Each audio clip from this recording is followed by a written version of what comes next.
ভোলা জেলা যুবদলের আয়োজনে বিক্ষোভ সমাবেশ ও প্রতিবাদ মিছিল অনুষ্ঠিত হয়েছে। রিয়াজুস সালেকিন বাদশার পাঠানো তথ্য ভিডিওচিত্রে দেখুন বিস্তারিত।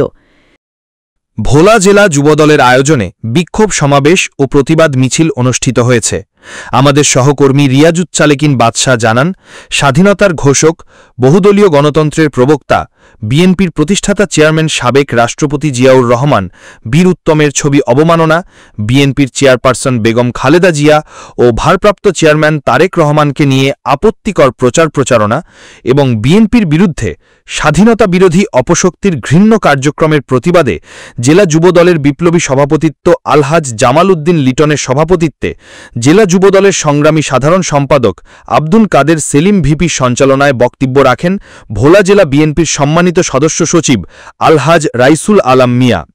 এ সময় উপস্থিত ছিলেন জেলা বিএনপির যুগ্ম আহ্বায়ক হুমায়ুন কবির সোপান, থানা বিএনপির সদস্য সচিব হেলাল উদ্দিন, জেলা যুবদল সিনিয়র সহসভাপতি ফখরুল ইসলাম ফেরদৌস, সাংগঠনিক সম্পাদক মোহাম্মদ মনির হোসেন ও ভোলা জেলা যুবদলের বিপ্লবী কণ্ঠ বেলাল হোসেন সহ জেলা যুবদলের সকল নেতাকর্মী। আগামী রমজানের পূর্বে যখন নির্বাচনের তারিখ দেওয়া হয়েছে, তখন কিছু দল জামাত ইসলামী, ইসলামী আন্দোলন, এমএনসিবি গভীর ষড়যন্ত্রে লিপ্ত, যাতে নির্বাচনটা বানচাল হয়।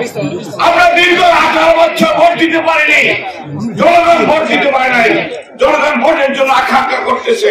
আমরা চাই একটা সুস্থ নির্বাচন, যে নির্বাচনে মানুষ যার যার ইচ্ছা মতো ভোট দিতে পারে। নির্বাচনের যখন তারিখ হয়েছে, তখনই তাদের গাত্র দেওয়া শুরু হয়েছে। মিটপটে ষড়যন্ত্র, মিটপটে হত্যাকে কেন্দ্র করে আমাদের হৃদয়ে আঘাত এনেছে এই চরমানাই এবং জামাত ইসলামী এনসিপি। আমরা এমন এক দল করি, শহীদ রাষ্ট্রপতি জিয়াউর রহমানের দল এবং আমাদের ভারপ্রাপ্ত চেয়ারম্যান শহীদ রাষ্ট্রপতি জিয়াউর রহমানের ছেলে বেগম খালেদা জিয়ার ছেলে, যিনি এবার লন্ডন থেকে বাংলাদেশের জাতীয়তাবাদী দলকে এবং এই জুলাই আগস্ট 17 বছর যেভাবে আন্দোলনকে সফল করেছে, এটাই তাদের একটা হিংসার কারণ। জানেন, আমাদের ভারপ্রাপ্ত চেয়ারম্যান তারেক রহমান অন্যায়কে প্রশ্রয় দেয় না। আমাদের অনেক বাগাতরা নেতারা ভুল করেছে, তাদেরকে প্রশ্রয় দেয় নাই, তাদেরকে শোকজ করতে দ্বিধাবোধ করে নাই। আর মিটফোর্ডের ঘটনাকে কেন্দ্র করে তারেক রহমান সম্পর্কে পরিচি মুক্ত বক্তব্য দিয়েছে, আমরা তার নিন্দা জানাই। তাদের মতন আমাদের খারাপ আশা নেই। চরমানায় হুজুর শ্রদ্ধার সাথে স্মরণ করি, টাকা দিলে ভুটান, নাইলে সরে দেয়।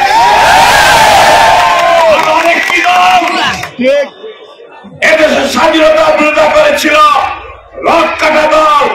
আমরা বিচার চাই, চাঁদপুরে ইমাম সাহেবকে যারা হত্যা করেছে তার বিচার চাই, মিটফোর্ডে শহীদ হত্যার বিচার চাই। সমস্ত হত্যাকারীদের এই দেশে যারা চাঁদাবাদি করেছে কারা, কাদের পিএসের কাছে কোটি কোটি টাকা পাওয়া যায়, চোরের মায়ের বড় গলা এনসিবি। আমি আপনাদেরকে বলতে চাই না কিছু, কিন্তু আপনারা আগে নিজেদের কুকর্মটা আগে দেখেন। আগে ক্যান্টিনে ভাত খেতে পারতেন না,